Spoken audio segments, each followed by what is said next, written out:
qui n'est pas l'humanité tout court. Et enfin, de votre discours, vous avez dit qu'il comportait des éléments qui effectivement étaient des éléments de vérité, mais qui n'étaient pas la vérité, et avait conclu eh bien, sur l'ouverture, là encore, ne pas renoncer à l'unanimité reste bien sûr au centre de votre préoccupation.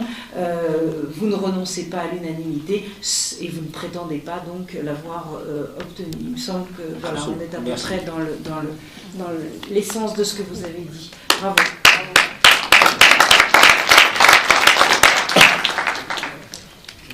Il s'appelle Raphaël. Je suis presque sûre que... Donc, Raphaël Sadin, d'abord merci, vous aussi, merci à tous les trois, hein, bien sûr, d'être avec nous ce soir. Merci à vous, parce que vous venez d'un tout petit peu plus loin, d'une terre qu'on dit sacrée. Donc, bien, je vous laisse vous exprimer vous aussi. Je vais vous dire, tout à l'heure, Claude nous disait qu'en fait, c'était un sujet de bac. Et quand on a décidé de choisir ces sujets, puisqu'on est un petit groupe, eh bien, à décider ensemble des sujets, très honnêtement, on pensait au judaïsme. Parce que quand on ne sait rien du judaïsme, ou quand on en sait très peu de choses, une des choses qu'on sait, c'est que l'unanimité n'est pas la vérité. Et donc, je me suis dit, est-ce que c'est vrai ou est-ce que c'est faux ?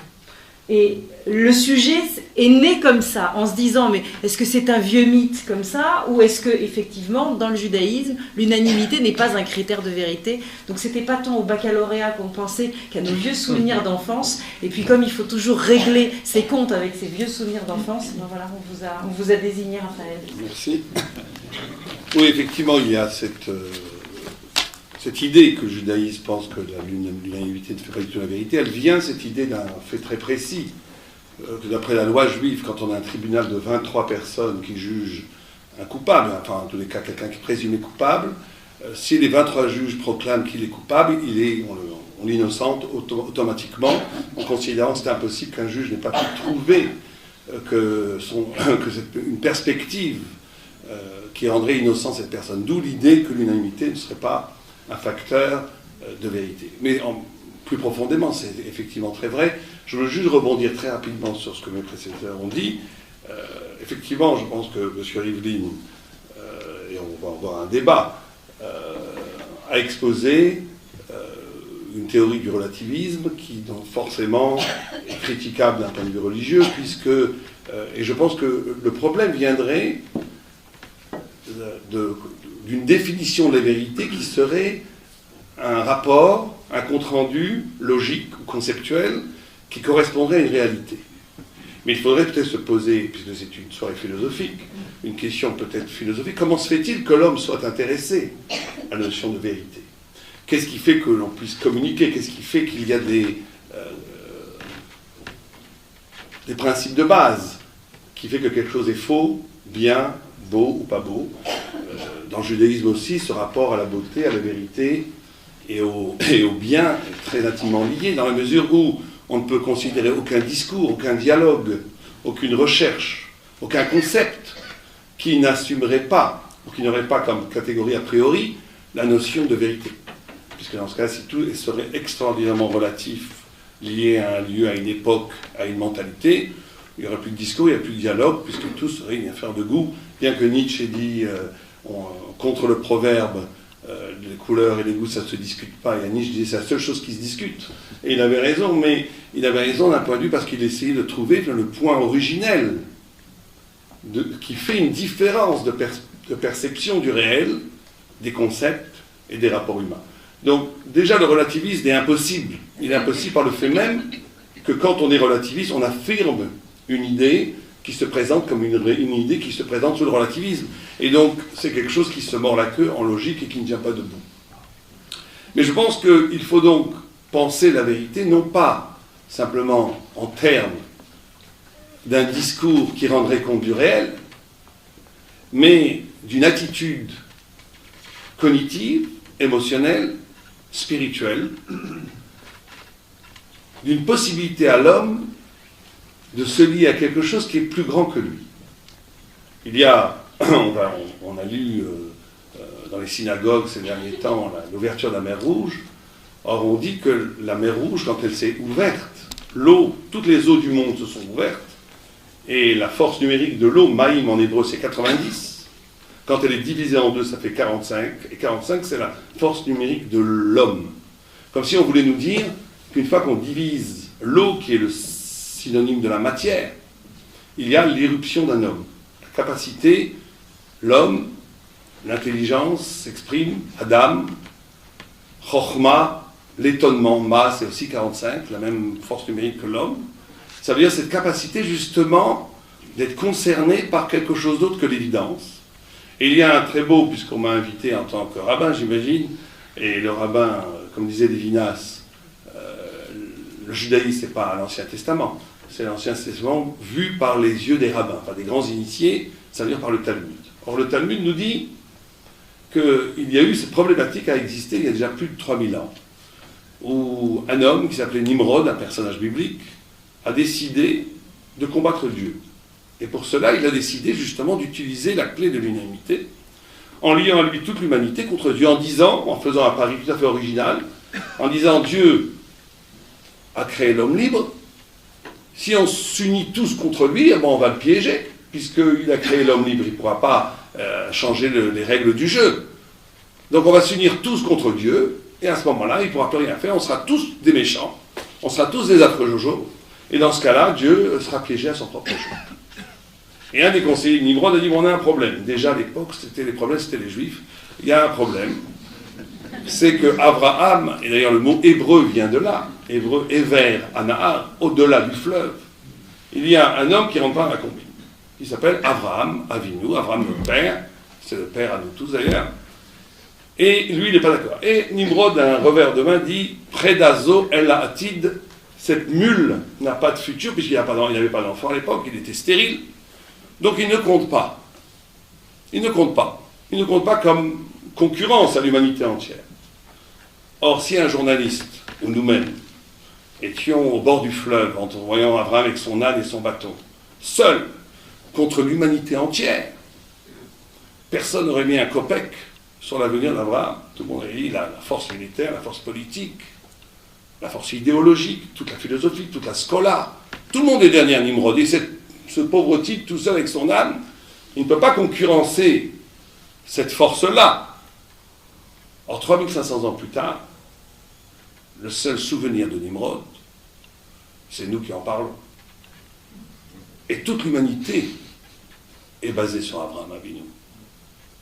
Et donc, il faut comprendre ici qu'il y a deux formes de rapport à l'universel, deux formes de rapport à la vérité. J'appellerai, Lévinas le disait déjà, un universel en intensité et un universel en expansion. Donc si on définit la vérité comme la capacité de mettre tout le monde d'accord, effectivement, là forcément, on verra historiquement que cet agrément collectif, forcément à un moment donné, tombe, chute, et il y a des séismes et des révolutions conceptuelles qui mettent à bas ces conceptions, ces concepts qui étaient à une époque donnée tout à fait acceptés par tout le monde. C'est évident. Mais il y a un rapport à la vérité qui traverse les siècles et qui reste universel, non pas parce qu'il est partagé, et c'est peut-être ça le secret, un des secrets les plus profonds du judaïsme. C'est que, comme le disait Hermann Cohen, le peuple juif dans le désert combat les peuples païens au nom du monothéisme et de l'humanisme. Il les combat, mais il les combat à leur actif.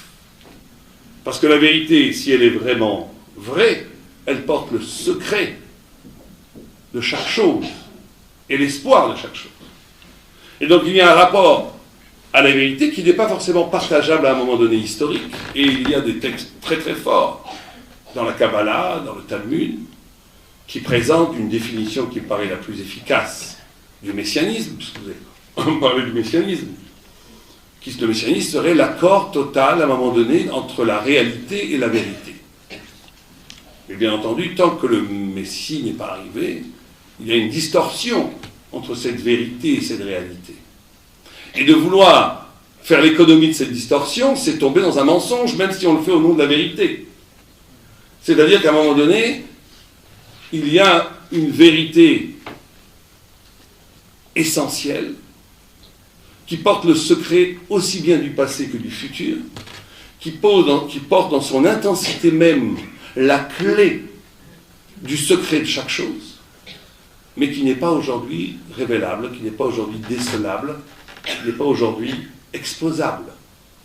Et c'est peut-être cela le secret du juif errant, du juif qui, selon l'histoire, a toujours été à côté de la plaque, à côté de l'histoire, dans les ghettos, dans les shtetl, non pas parce qu'il refusait l'universel, mais au contraire, pour protéger au cœur même des salles d'études, des parfois obscures, pour protéger une vérité, un universel beaucoup plus actif, en vérité, prodigieusement actif. Il fallait qu'il y ait un niveau d'incompréhension, un niveau d'étrangeté, d'ailleurs quelque chose de tout à fait fascinant. Quand on se penche sur l'histoire du judaïsme, c'est que, sans vouloir offusquer personne, je dis une vérité historique qui peut être pas politiquement correcte, mais si vous enlevez de l'humanité le judaïsme, non seulement nous ne serons pas là, mais c'est toute l'Europe, tout l'Occident, tout l'islam, ce serait non pas un séisme, mais une catastrophe, ce serait une humanité complètement différente.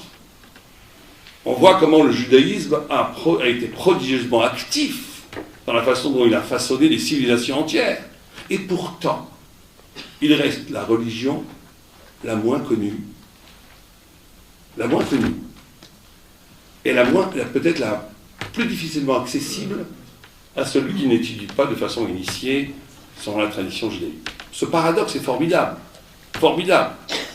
Il y a une paternité du judaïsme qui s'accompagne aussi à un sentiment d'étrangeté absolue. Moi, très souvent, je l'expérimente quand je mets mes phylactères, mes tefilines, quand je dois manger. Les gens me regardent, on me demande qu'est-ce que c'est que cet animal. Pourquoi est-ce qu'elle est très souvent une des formes de l'antisémitisme, c'est de dire mais pourquoi vous êtes toujours si singulier, vous ne pouvez pas être comme tout le monde, vous ne pouvez pas travailler ce jour-là alors qu'il faut travailler, etc. Bon. Ça veut dire qu'on a ici, on rentre ici dans cette existence, cette spécificité du peuple d'Israël renvoie en vérité complètement à notre sujet, du rapport entre d'un côté la vérité et le partage de cette vérité, ce que vous avez appelé l'unanimité. Il y a un autre texte dans le Talmud qui rend parfaitement compte de cette idée. Et ce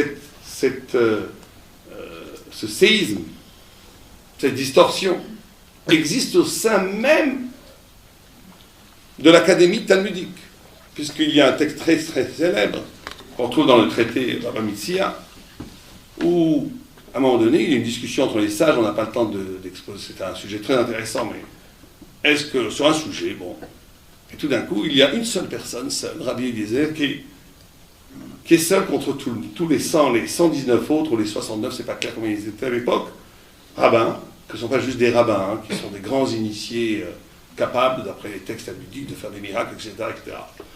Et donc, tout le monde dit contre Rabbi Eliezer, et lui dit non, à un moment donné, le texte est magnifique, il fait des miracles pour prouver qu'il a raison. Les autres rabbins ne sont pas du tout impressionnés par les miracles. À un moment donné, il dit si j'ai raison qu'on meurt tous, parce qu'il vaut mieux mourir, et là on est très loin du relativisme, il vaut mieux mourir que vivre dans une approche relative de la vérité. Mourons tous.